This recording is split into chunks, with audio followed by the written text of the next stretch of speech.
Indigenous community members and youth from Treaty 9, which of course is Northern Ontario, will be visiting Kingston to inform us about the impact of recently passed Ontario Bill 5. The tour is called Stand Together for the Land, taking on Bill 5, and here to tell us about the opportunities available to learn more and the actions we can take in solidarity with Indigenous land protectors are event organizers Mara Shaw and Kristen Lowett. Welcome. Thank you. So first of all, from the perspective of someone who does watch the news, I know a little bit, but a lot of people don't know anything. What is Bill 5? Yeah, that's an important question. So Bill 5 is only a few months old. It was passed in June of this year, about 3 months ago. And essentially, it's about trying to speed up resource extraction, infrastructure development.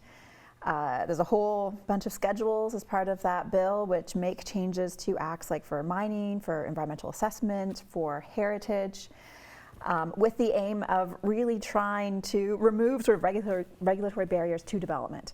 I think one of the most concerning pieces is what's called special economic zones that are part of that bill. So these are entire regions, areas that could be exempt from existing provincial or municipal regulations, bylaws, if they are deemed, a trusted, from a trusted proponent or a designated project.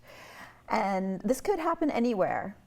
So, and it means that within these proposed special economic zones, communities that are affected may not be notified. There aren't the same opportunities for public engagement in development and how that happens and what that means to affected communities or neighborhoods. And there also are not opportunities then for Indigenous consultation in the way that is constitutionally protected if these regulations no longer apply. One of the special economic zones that has been clearly identified by the Ford government as a priority is known as the Ring of Fire, which is the name given to a mineral-rich area in Treaty 9 territory in Northern Ontario. There have already been thousands of mining claims staked in this region without Indigenous consent.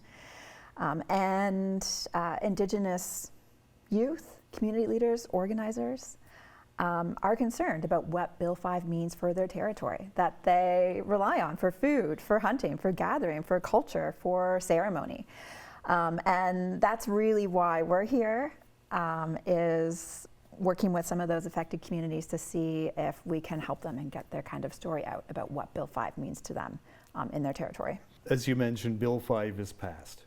It is legislation, so it's going to happen. What can we do about it? Well, I'll let Mara speak in a moment about what's coming up that folks can participate in.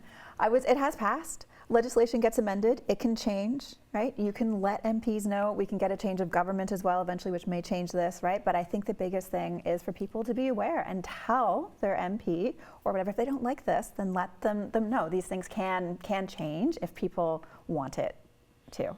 The important thing to add is, of course, Ontario needs to find economic zones, right? We need to identify how we're going to extract resources and keep our economy booming, of course.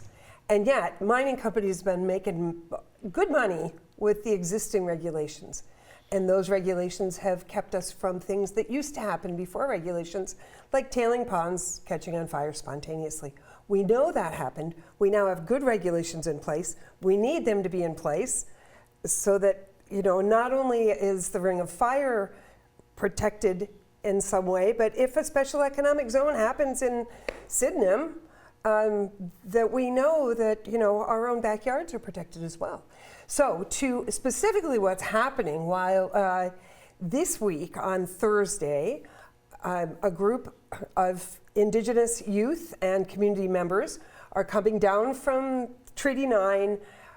The Kingston community started this with some seed funding, and then it's kind of grown. And they're going to be here for 5 days. There's going to be a lot of Indigenous relationship building, but also 2 opportunities for the public to hear from these people and have a really great night out. On Sunday, September 28th, we have a community concert at the Spire. And it's an opportunity to hear from these voices and also enjoy some great music. Local Indigenous musician Cacao is playing. Ramon Cataquapic, who's coming down from Treaty 9, is also a musician. He's going to be playing, and Sarah Harmer's closing out the night. So, and it's going to be a great concert, 7 p.m. at the Spire on Sunday night. I think the best way we can show respect to these visitors is for us to come and pack the halls and listen.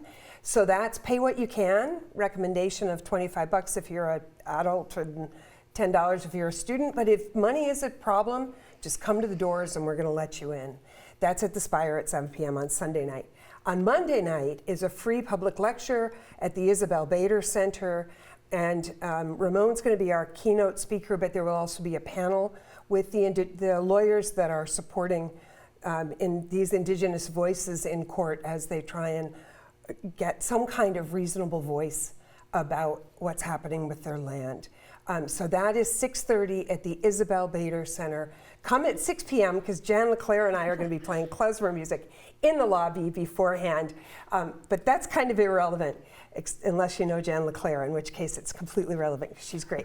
But there will be, it's going to be a beautiful evening. There's a reception afterwards. It's completely free.